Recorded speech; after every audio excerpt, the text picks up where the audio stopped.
Bonjour à tous et bienvenue sur internet. Bonjour Julien. Salut. Bonjour Damien. Bonjour Damien, ça va? Ouais, ça va. Allez, on s'installe. Assistez-nous. C'est un grand jour, un deuxième grand jour. Ouais. Pour nous en tout cas. Ouais. Alors, vous l'aurez remarqué, aujourd'hui est un grand jour. Nous allons pronostiquer les 3e et 4e matchs du groupe B, mais surtout le 4e match du groupe A avec France-Mexique. Important. Ouais. J'espère que vous avez bien prévu vos pronostics. Il ne faudra pas se tromper ce soir. Eh oui. Aujourd'hui. On espère pouvoir en rajouter une deuxième là, hein, Ouais, ce serait bien. Ouais. pour décorer. En 2006, c'est passé Comme ça, ah ouais, les Italiens. Voilà. Alors, on va commencer tout de suite cette émission avec Argentine-Corée du Sud pour Damien. Ouais, alors là, ça va être sans rappel. Hein. La Corée, c'est pas que j'aime pas, mais elle va prendre cher. Donc Argentine, Corée du Sud, 4-0 pour l'Argentine. Ah oui. Quand même. Ouais. Même si je reste sceptique souvent sur l'Argentine, parce que bon, il y a énormément d'éléments géniaux dans l'effectif, mais je reste toujours sceptique sur leur performance. Mais là, je pense que Messi, Higuaín et consorts vont réussir à vraiment mettre leur fessée à la Corée du Sud. Moi je suis beaucoup plus posé que toi. J'ai pronostiqué évidemment une victoire de l'Argentine, et je dis évidemment, on va encore me taper sur les doigts. Une victoire de l'Argentine, mais par 3 buts à 1. Effectivement, depuis 2002 qu'ils avaient fini 4e chez eux, j'aime bien cette équipe coréenne. Mais l'Argentine quand même est largement supérieure, 7e face au 47e. Il y a 40 positions d'écart au classement FIFA, donc je pense que l'Argentine va battre la Corée du Sud, donc 3-1. A noter que ça va être très drôle parce que l'entraîneur coréen avait fait un match avec Diego Maradona en 1986, et là ils vont se retrouver tous les deux entraîneurs. C'est marrant. Ouais. Et toi Ludo, que penses-tu de ce match Moi, j'enlèverais juste un point à l'Argentine. Par rapport à qui? Par rapport à toi, 2-1 tu dirais pour la... D'accord, donc plus on avance, plus on régresse dans le score. Ouais, puis Maradona prend cher. Ouais. Ah ouais, Maradona, oui. Voilà. Pour l'Argentine, Corée du Sud, on passe à Grèce-Nigeria, le match qui, à mon avis, sert à pas grand-chose. Et ça, c'est pour Julien. Grèce-Nigeria, alors comme j'ai dit tout à l'heure, enfin pas tout à l'heure, même je sais pas pourquoi je dis ça, comme j'ai dit En coulisses, on avait parlé. en coulisses, oui voilà, du Grèce-Nigeria, je sens bien les équipes africaines lors de ce mondial, donc je vais mettre une victoire de Nigeria 2-1. Autant je vous ai dit, je vous ai parlé lors du premier match de la Grèce, que la Grèce, championne d'Europe 2004 et tout. Là, je pense que la Grèce va perdre ce match et je miserai sur une victoire du Nigeria 2-1.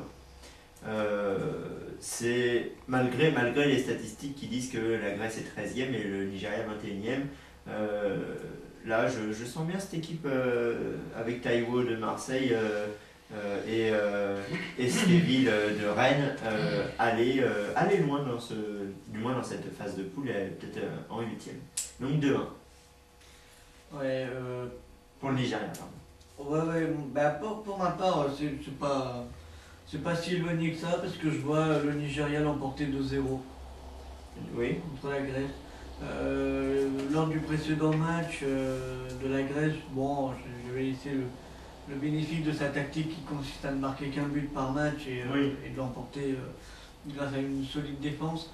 Mais là, je sens que le Nigeria va quand même faire péter le verrou et marquer par 2 fois. Ouais. Tranquillement, ouais. À toi Ludo. Alors, visiblement, par rapport à ce que tu disais, la Grèce n'était pas trop mal placée par rapport au Nigeria.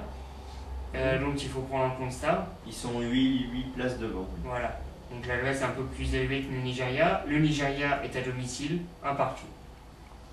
Un partout? Ouais. D'accord.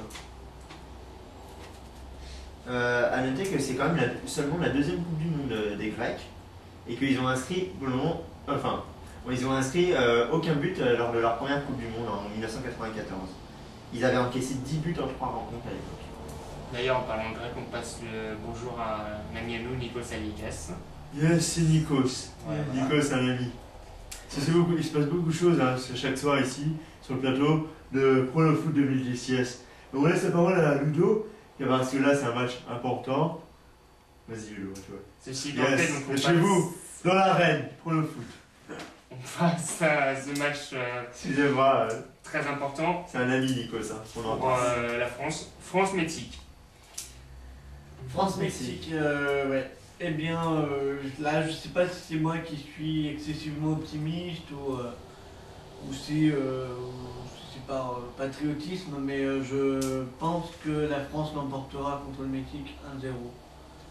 Donc voilà, par la plus petite démarche, parce que le Mexique va bien défendre, mais la France aura pas mal de chances comme d'habitude pour la défense. Donc je pense qu'elle peut sauvegarder ce score de 1-0 sans souci.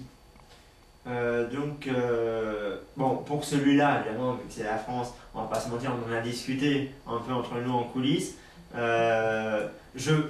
le premier match qui était vraiment magnifique, enfin magnifique du moins en première mi-temps, on se répète, des Mexicains, je pense qu'ils vont en mettre un.